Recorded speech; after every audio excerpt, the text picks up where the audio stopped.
Hey guys, my name is Dempsey Pillot. I'm a writer and a critic for Cinefied. It is a pleasure to be speaking with both of you today. How are you? Good. How are you? I'm good. So I have a really, I guess, a big obsession with both of your work. So getting the chance to see both of you guys work together is like incredible as like a cinephile, fan of film, whatever you want to call it.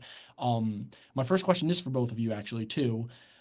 Chad, I know it wasn't your script, and Zoe, I know this isn't usually the kind of rom-com you do, but I'm curious to know what drew you guys both to this project. Well, for me, it was a combination of coming off having just made a really sad, heavy movie and feeling like I wanted to try and do something a little lighter, mixed with the fact that I got this script in the middle of lockdown when all I was watching myself were all my favorite comfort movies to get me through those times. And I started to really feel like, man, maybe there's nothing more noble in the world than making a nice, entertaining movie for people to throw on when they're feeling low. And that's when the script came to me, and I just thought it was so surprising and unique, and takes kind of a absurdist, high concept storyline, but really examines it and thinks about what would these people really do and what would this really feel like. So I thought that played to my strengths, but also gave me a chance to sort of tip my hat to all my favorite romantic comedies and comfort movies of the past. So that was me. Well, first, thank you for your very kind intro words. I appreciate it. For me, the initial obvious draw was Chad, who I've been a fan of for a long time and have wanted to work with. And when the script came in my inbox, it was when my first feeling after reading it was, how has this movie not been made yet? And how it felt like such a great idea. And I was so excited that it had Chad behind it, to guide it in the direction that I thought it needed to be guided in. And it was so funny and deep and nuanced. And I knew him as a filmmaker, he would make it even more interesting. And I actually slid into Chad's DMs, and I said, hey, let's go for coffee. And yeah, I slid into his DMs about a threesome, which doesn't sound great out of context. Uh, if I had a dollar. But yeah, I don't really. This is where Chad and I believe our only real disagreement is about that. I don't think this is a rom com. I mean, I think it's romantic, and I think there are very funny elements to it, but it feels more like a drum, yeah, to me. And I loved the script and I loved the movie, and I feel very proud to be a part of it. Yeah, and I will add on to that. What I think was really exciting about casting Zoe in this movie is that, yes, she has been in rom-com films and she's incredible in all of them. And this felt like it was playing to some of those strengths, but also unlocking a new side of her that I knew was there and was going to be exciting for her to show and for people to see. I don't.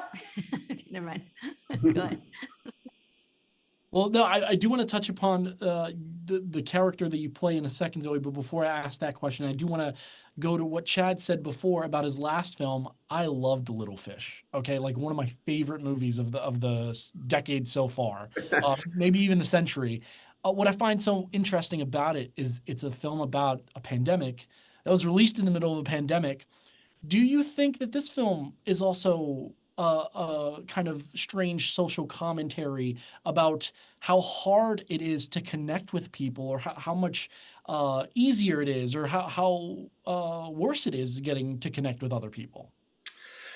I wouldn't call it a social commentary, but I did. One of the things that did appeal to me about it was that as I was reading, I felt like it had some qualities that likened it to more old-fashioned, wholesome films, but that it was really contemporary as well, and it could only be made about today's times. And the frankness about the sexuality and the sense of humor and everybody's sort of feelings about the non-judgmental aspect of how it looks at everybody and how they feel about things. I just felt like it was really contemporary in a way that was exciting too. So I didn't look at it as sort of commentary, but that it was very relevant to today's times. And Zoe, now we're getting back to you, okay? As I mentioned before, I think you're an incredible actress, not just in this and everything. I think you do have an affinity for morally complex characters or movies. Just off the top of my head, I'm thinking of Flower, Juror Number Two, Not Okay. Um, is that true? Is that something? And here, I don't want to say you're like devoid of morals, but you do have a very interesting like bellwether of like right and wrong and the way in which you perceive people, even just your relationship with the other girl that's in the film, the exchange you guys have at the clinic. Where she's like, "I thought you liked me before." So talk to me. Is it something that you picked up on? Is it something that you usually look for when you pick a movie role? I think the truth is that I started my career in comedy, and I was a teenager, a young girl in comedy, and the jobs that was getting, they were a lot of one-dimensional female characters in male-driven comedies, and it's really hard to make those work and to be good and to feel fulfilled in those roles. And I think what happened as a result of that is there was a little bit of an overcorrection where all I wanted to play, maybe it wasn't an overcorrection, it was just what I sought. I really fought hard for was to play accidentally a lot of scammers, like Buffaloed Flower, Not Okay. It's unlikable female characters. They were I really that was where I went towards, and this sort of feels like an in between, she's not a scammer, but she's a little spiky, and she's and I love playing those characters. I think actually though I'm now starting to going, I think I want to play more happy, nice people. I did a play here called Our Town, and it was so beautiful and warm and life affirming that I might be entering less of my scammer, unlikable female character era. But yeah, I do think there was a trend in seeking those parts out. Not that they were given to me, but I fought really hard for those. I think because of where I came from and where I started. And also, my mom, who's an actress, is a brilliant artist and was really pigeonholed as the sort of girl next door when she was my age as an actress. And I think that also affected me in wanting to make sure I wasn't put in a box. Excellent answer. And I look forward to seeing what you do next, truly. I think I only have time for one more question. Chad touched on this a bit earlier, but I would love to hear from both of you again, if you can speak to it more. The film tackles some very interesting themes about love, parenthood. But is there anything definitive that you're hoping that people take away from it? Is it that,